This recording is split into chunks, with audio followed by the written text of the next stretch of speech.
Bapak Ibu yang kekasih,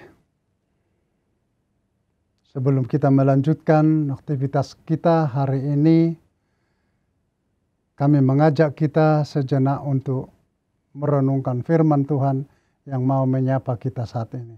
Kita berdoa. Damai sejahtera Allah yang melampaui segala akal, itulah yang memelihara hati dan pikiranmu dalam Kristus Yesus Tuhan kita. Amin.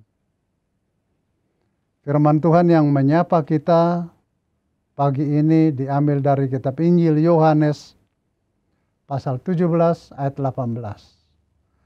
Sama seperti engkau telah mengutus aku ke dalam dunia, demikian pula aku telah mengutus mereka ke dalam dunia.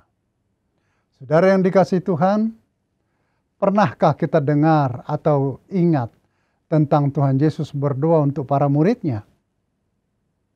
Pernahkah terlintas dalam pikiran kita bahwa Tuhan Yesus sudah berdoa untuk kita? Tuhan Yesus tidak hanya menyuruh para murid dan pendengarnya untuk berdoa. Dia sendiri yang telah lebih dahulu hidup dengan doa. Tidak ada rencana maupun pekerjaan Tuhan yang tidak didahului dengan doa. Tuhan Yesus berdoa untuk para muridnya yang diutus untuk melaksanakan misi Allah di dunia. Dalam doa Tuhan Yesus, kita dapat ambil pelajaran. Yang pertama, setiap murid Tuhan dipanggil dan diutus ke dalam dunia. Dengan doa Tuhan Yesus ini, para pengikut Tuhan Yesus harus sadar bahwa dia dipanggil bukan hanya untuk ikut Tuhan Yesus saja, melainkan dipanggil untuk diutus. Jika kita sudah memutuskan untuk mengikut Yesus, berarti kita sudah bersedia untuk diutus oleh Tuhan melaksanakan misi Allah. Orang percaya bekerja bukan hanya untuk kepentingan diri sendiri, tetapi terutama untuk kemuliaan Tuhan, untuk misi Allah di dunia. Yang kedua, Tuhan Yesus telah lebih dulu berdoa untuk kita. Tuhan Yesus tidak hanya mengutus para murid, tetapi Yesus sendiri berdoa untuk para utusannya agar dapat menjalankan tugasnya dengan baik. Para murid tidak dapat menjalankan misi Allah jika bukan Tuhan yang meneguhkan. Orang Kristen sebagai pengikut dan utusan Tuhan Yesus harus sadar bahwa dia bekerja bukan dengan mengandalkan kemampuan atau keahliannya sendiri, tetapi mengandalkan kuasa Tuhan. Yang ketiga, pengikut Tuhan Yesus diutus ke dalam dunia.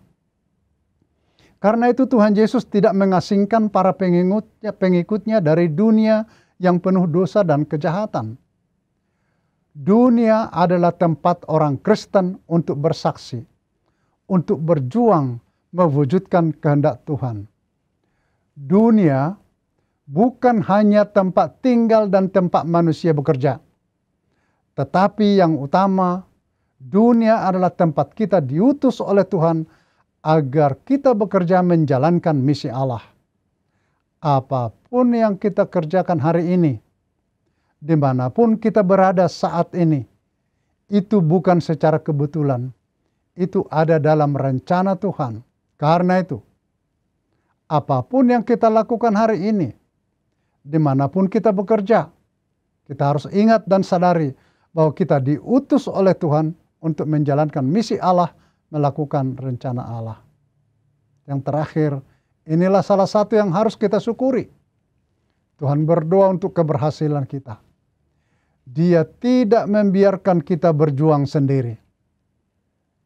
Tuhan tidak sudi kalau kita tidak dapat atau tidak berhasil dalam tugas dan pekerjaan kita. Perlu kita renungkan. Kalau Tuhan sendiri berdoa untuk kita, untuk pekerjaan dan perjalanan kita, apakah kita juga sudah lebih dahulu berdoa untuk diri kita, untuk pekerjaan kita, untuk perjalanan hidup keluarga, perjalanan jemaat Tuhan? selanjutnya. Kalau Tuhan sendiri berdoa untuk pekerjaan kita, apakah kita masih berani lagi untuk bekerja dengan asal-asalan? Dengan firman ini kita diingatkan, bekerjalah dengan sungguh, penuh semangat, dengan semampu kita. Kalau ada kesulitan, jangan goyah, jangan takut, atau khawatir. Karena Tuhan tetap mengawal kita. Karena kita adalah utusan Tuhan. Selamat pagi, Tuhan memberkati. Kita berdoa. Tuhan, terima kasih atas firman-Mu yang selalu menaungi kami dalam kasih-Mu. Utuslah kami Tuhan hari ini, mampukan kami dengan roh-Mu untuk melakukan pekerjaan kami, supaya apa yang kami lakukan adalah pekerjaan baik, dan juga di dalamnya kami melakukan misi Allah, sehingga nama-Mu dipermuliakan. Amin.